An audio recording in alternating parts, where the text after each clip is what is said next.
Hey YouTube World Harvesters, plenty. Thanks for stopping by to check out the video.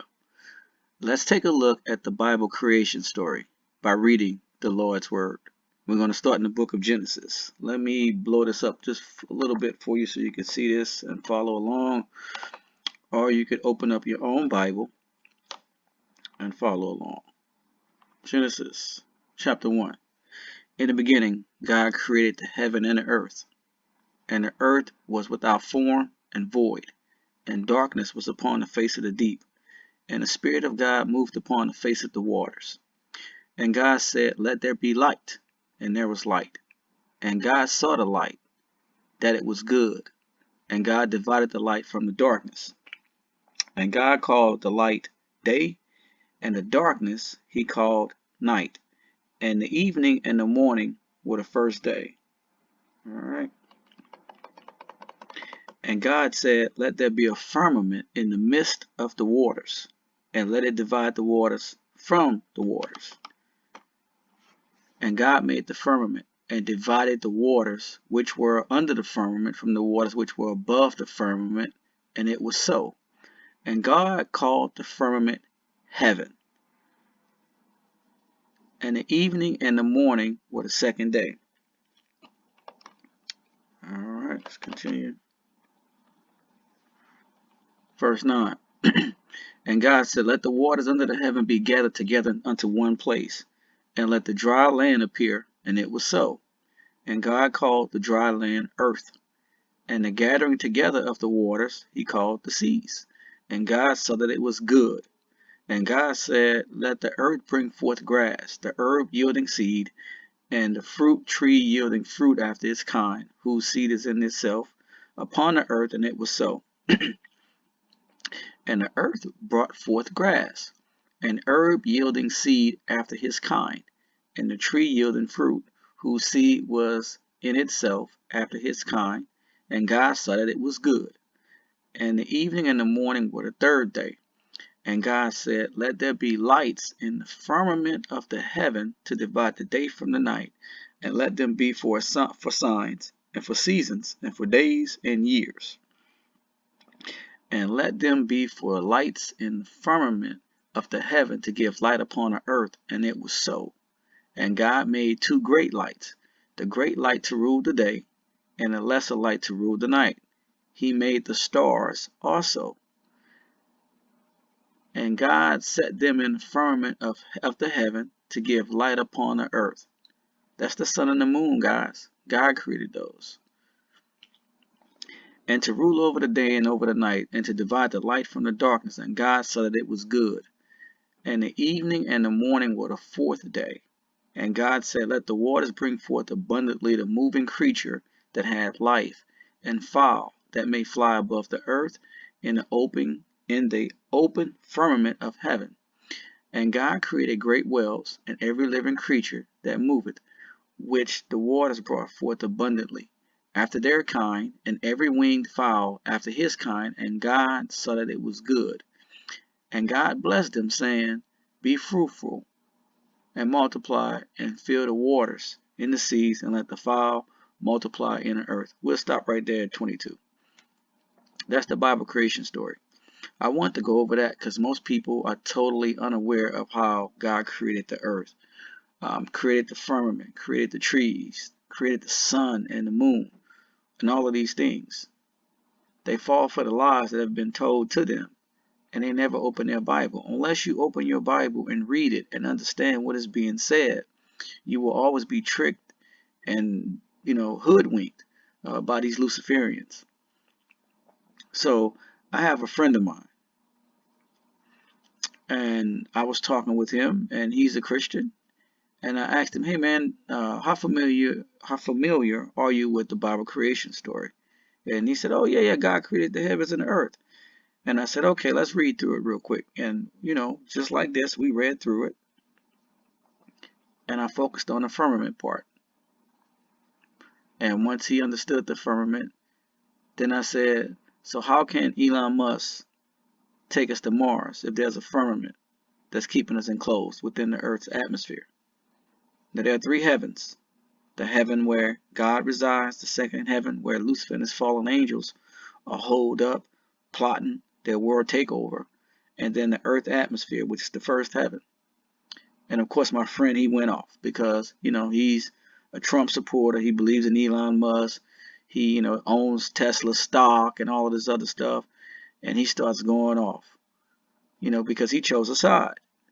And he's like, wait a minute, you know, maybe the firmament is not what it really means, and blah, blah, blah, blah, blah, because Elon Musk is taking us to Mars, and they're doing intergalactic travel, and the UFOs, they are coming in, you know, from outer space and all of this stuff.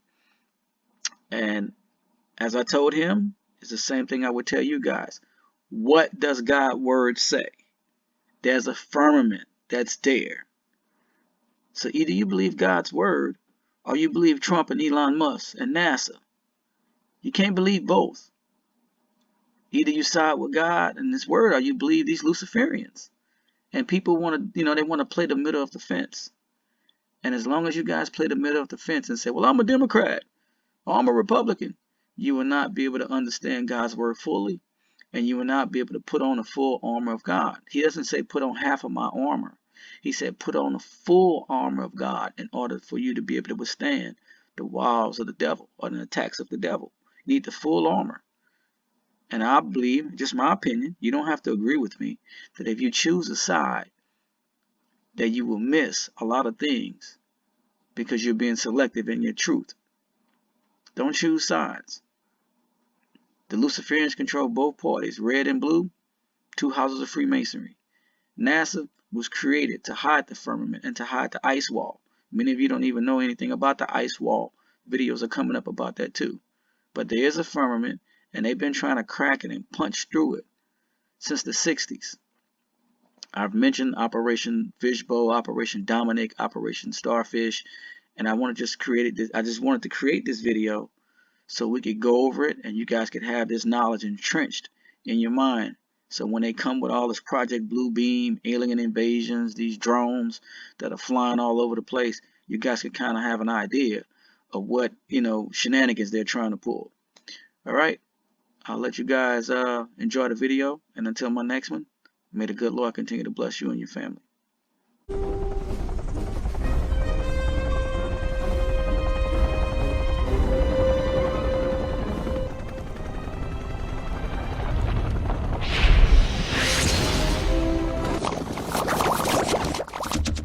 Yeah, it's secret squirrel stuff. But what is Operations? Google that. What is Operation Starfish Prime? I remember reading that going, they did what? They shot a nuke into space?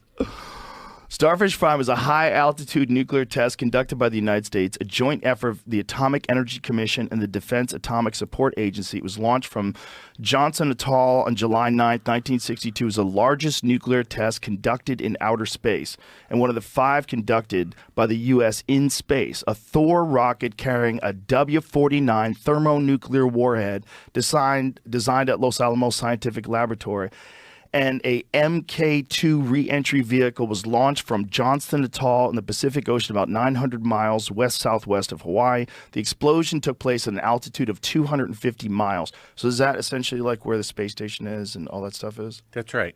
Okay.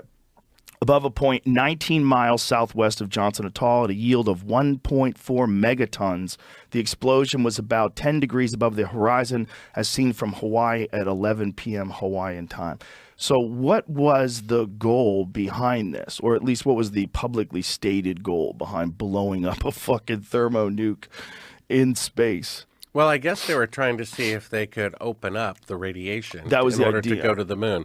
They knew that the radiation was this connected, though? Was this program connected to NASA officially? Well, I think they were trying to see if they could open a way for an astronaut to go through it. Look what it says there. Starfish Prime, and this always happens, caused an electromagnetic pulse that was far larger than expected. So much larger that it drove much of the instrumentation off scale, causing great difficulty in getting accurate measurements. The Starfish Prime electromagnetic pulse also made those effects known to public by causing electrical damage in Hawaii about 900 miles away from the detonation point, knocking out about 300 street lights. Holy shit! Setting off numerous burglar alarms and damaging a telephone company microwave link.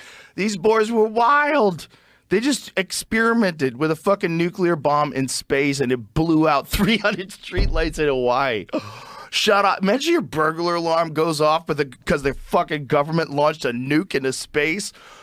Oh, holy shit. The EMP damage to the microwave link shut down telephone calls from Kauai to the other Hawaiian islands. A total of 27 small rockets were launched from Johnston Atoll to obtain experimental data from the Starfish Prime detonation. In addition, a larger number of rocket-borne instruments were launched from Barking Sands, Kauai, in the Hawaiian Islands. A large number of the United States military ships and aircrafts were operating in support of Starfish Prime in the Johnston Atoll area and across the nearby North Pacific region. A few military ships and aircrafts were also positioned in the region of the South Pacific Ocean near Samoan Islands. The location was at the southern end of the magnetic field line of the Earth's magnetic field from the position of the nuclear detonation, an area known as the Southern Conjecture region for the test. So does it say why they were doing it, though? Let me get a second to look through. Yeah. I'm interested to see, like, why did you guys do that? give me some sort of a logical explanation why you just took a fucking chance and launched a nuke 250 miles into the sky. The pitcher, steroid Santa Claus, kicks and deals. It's a long fly ball going back, and the ball shatters the sky, bringing the ocean itself down into the stadium. Oh, Simpson just broke this dream's reality wide open. Although we weren't able to shatter that highest, hardest glass ceiling this time, thanks to you, it's got about 18 million cracks in it.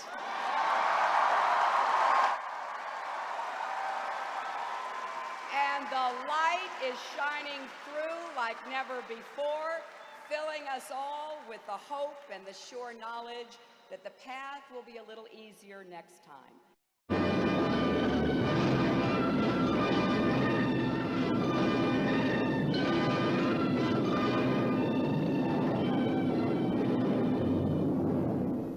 Johnston Island was the center of launch and experimental activity for the 1962 high-altitude weapon effects testing termed Operation Fishbowl, geared to collect effects data from nuclear bursts at high altitudes. Standing offshore were 9 instrumented test ships, vital links in the Fishbowl effort. On islands south of the equator, in Johnston's southern magnetic conjugate area, a variety of instrumentation to collect effects data was set up for Fishbowl. All in all, of the 266 Fishbowl instrument stations, 156 were on land, while 10 ships housed 80 separate project stations. 15 test aircraft carried the other 30 stations.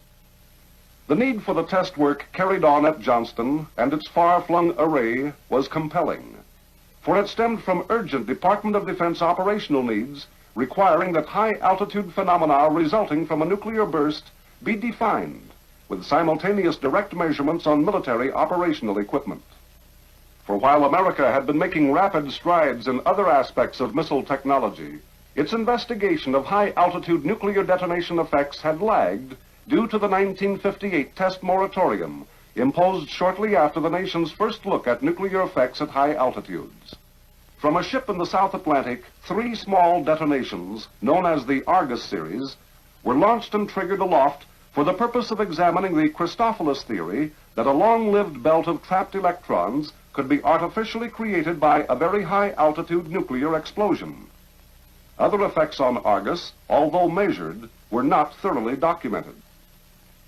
In the Pacific, as part of the Hardtack series, 3 effect shots, Yucca, Orange, and Teak, were detonated at respectively 26, 43, 77 kilometers, primarily to provide information on the change of blast, nuclear, and thermal effects with increasing altitude. From Hardtack's limited test experimentation, one lesson learned was that widely diverse quantitative effects were produced at different altitudes, including major electromagnetic disturbances, causing communications and radar blackout problems. The nature of each effect could be learned only by actual testing. More than the information they furnished, these 1958 shots indicated how much more there was to learn about nuclear burst-created atmospheric ionization.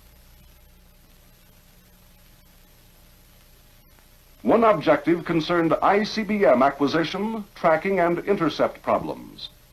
It was essential for both defensive and offensive planning that experimental data be obtained on the effects of high-altitude nuclear bursts on radar performance. A third objective concerned communications blackout, that is, the loss of signals due to disturbances in the ionosphere caused by high-altitude detonations.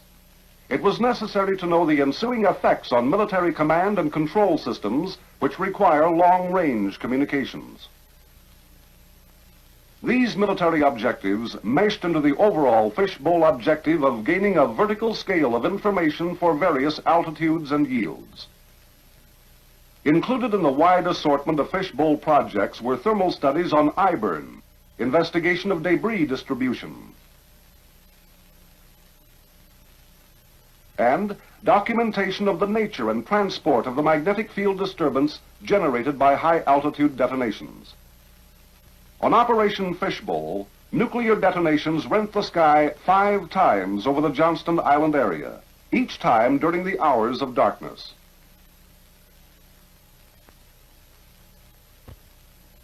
Of the 5 Fishbowl shots, the highest burst was the 400-kilometer Starfish event, launched by a pod-carrying Thor missile.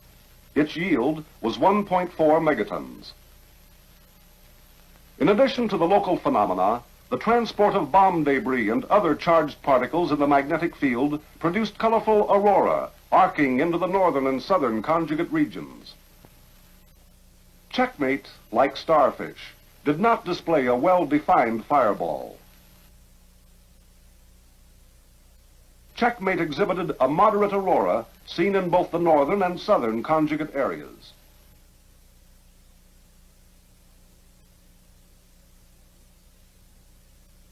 Kingfish's fireball was well-defined and its aurora moderate.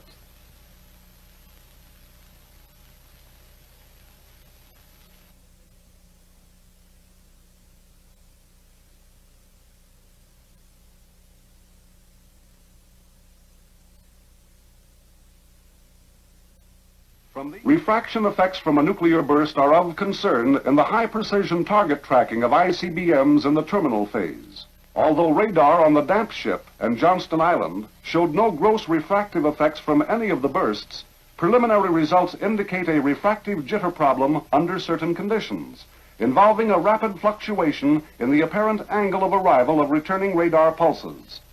It was present on all events, but most pronounced on bluegill and kingfish. Another electromagnetic effect important to DoD's search capability is clutter, which could hamper radar performance for a period longer than other effects.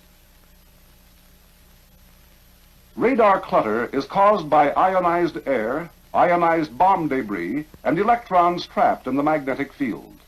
All these materials reflect radar energy, giving rise to false targets on the radar scope. Our first consideration is the reflection clutter from the fireball itself. Confined to the visible fireball, it is most pronounced when a well-formed fireball is generated. Another problem is presented by field-aligned clutter, observed in that region of the sky for which the observer is at right angles to the magnetic field lines at E-layer heights, and within an azimuth of about 15 degrees to either side of magnetic north.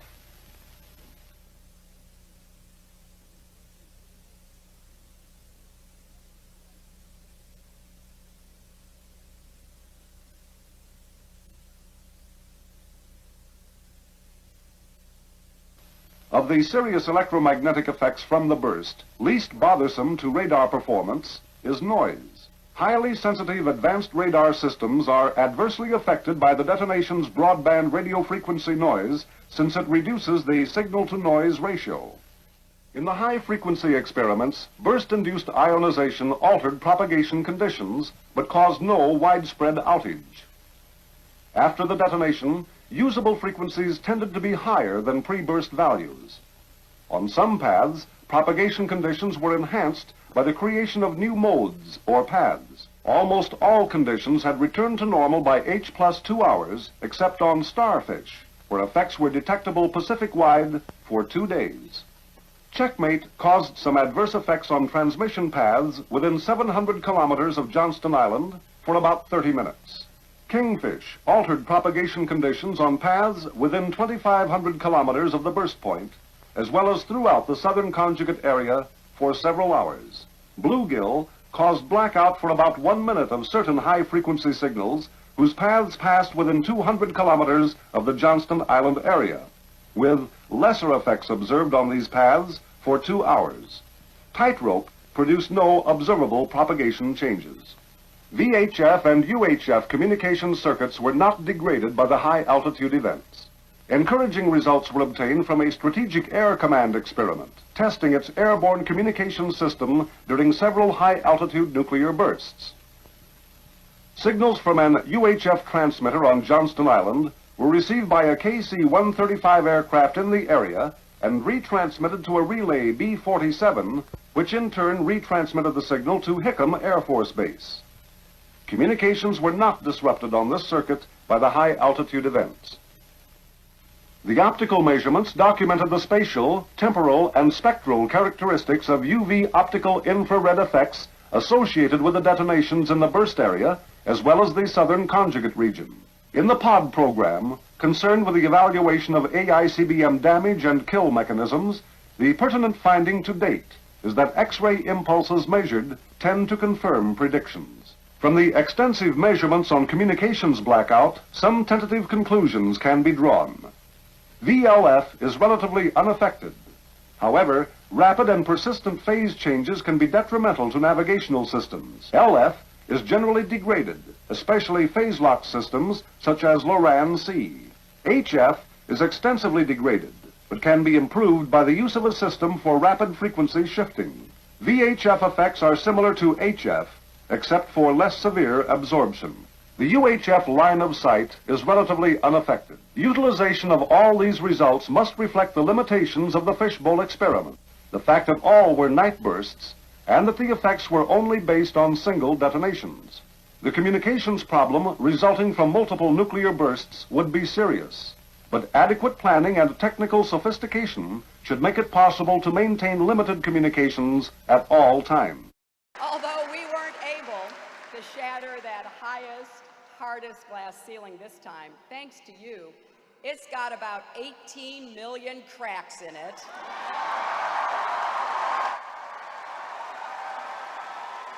And the light is shining through like never before, filling us all with the hope and the sure knowledge that the path will be a little easier next time.